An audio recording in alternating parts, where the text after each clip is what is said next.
So I've been up here a few times, and I talked about my transformation around my finances. When in 2008, when I walked in here, I walked in with a broken checkbook and a broken heart. That little broken-hearted girl was writing all the checks and making all the financial decisions. I ended a long-term relationship. My ex lost her business. I was losing the house to the bank, and I was about $300,000 in debt. So you can see God was using finances to get my attention. It was quite a miracle, though. I started the practices in prayer and study, but I also started doing the intentional giving. And I kept pushing it. I mean, it freaked me out the first time I filled out that pledge card. And then every year it got easier and easier. And what happened was I got raises out of the blue. I got debt written off, or the money showed up to pay it off. Perfect housing showed up.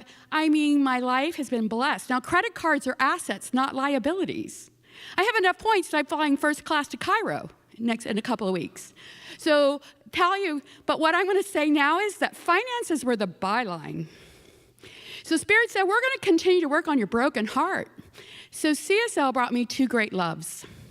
And the first one was Debbie Getz. Many of you may know her and may have known that we were married in February of 15, and she was passed away from cancer in September of 2016.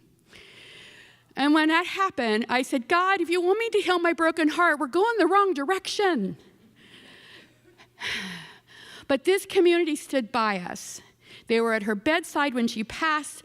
They did a virtual prayer circle for us. They captured me and caught me in the grief, that to the point where I could grieve with my heart wide open. And I realized in that beautiful experience that I was the one I'd been waiting for. And just like the song, not even death can separate me from love, and that I am love. To the point where standing in my love of who I am and my abundance and prosperity, Spirit brought me Sarah. I wasn't looking for her. I wasn't dating. I wasn't even thinking about dating. And she showed up because I am love. And that is true prosperity. And that, I love it, that God used finances to get my attention. But what was given to me was beyond anything to do with my bank account. My bank account was just reflecting my broken heart.